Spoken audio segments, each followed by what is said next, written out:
Can you give me like the 5 key traits, or maybe 5, maybe 4, maybe 6, whatever it is, but the key traits that you think every elite pass rusher has? Great stance, great good off, motor, ball anticipation, being able to finish, being able to use their hands effectively when they need to, and create double moves.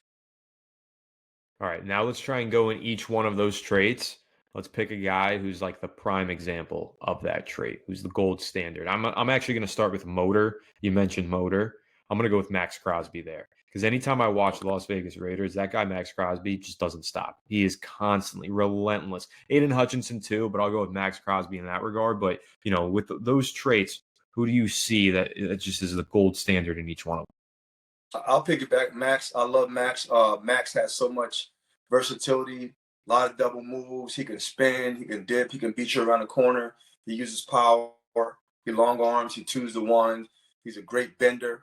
His motor is relentless, and and he creates a tremendous amount of pressure. Sometimes he doesn't have like the big double-digit sacks every year, but when it comes to pressure, he's definitely one of the top in the league at doing that.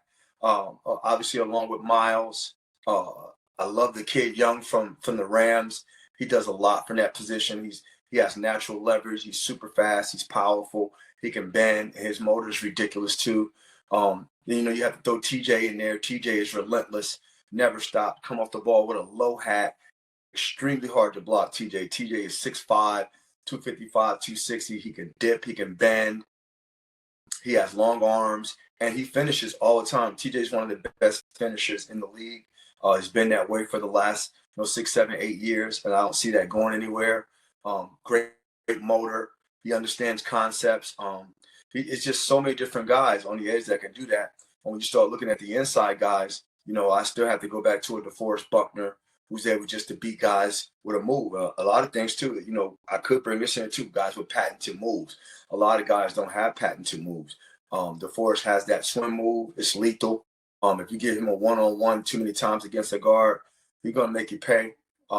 If you start looking at guys like Dexter Lawrence, who can power you, go 2-to-1, who can rip, who can go over the top, who can just whoop the shit out of offensive linemen consistently, you do not want to lead those guys one-on-one. So I think it's a big deal when you have a guy that just can beat the shit out of a guy one-on-one, man. It's just hard to maintain that guy. It's hard to keep that guy off your quarterback, man. That's just the bottom line. Yeah, that's a good way to put it too.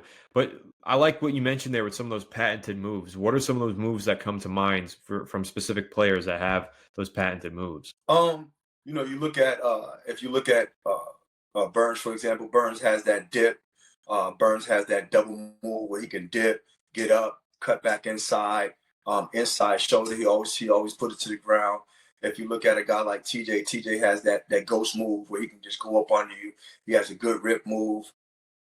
Shoot, you start looking at a guy like Verse. Verse has that power, and then he'll just pick a shoulder based off where he is.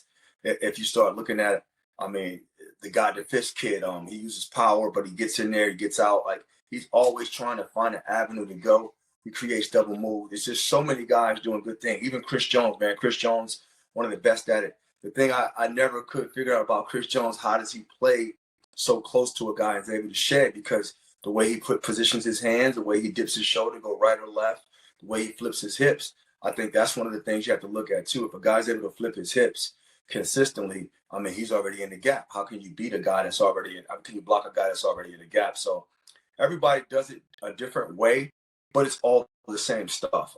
Just being able to get yourself in that gap and then be able to accelerate through the break and get the quarterback. The angles are everything. If you're able to get a guy to line up on a great angle every time, if he can get in that gap, he's probably going to win.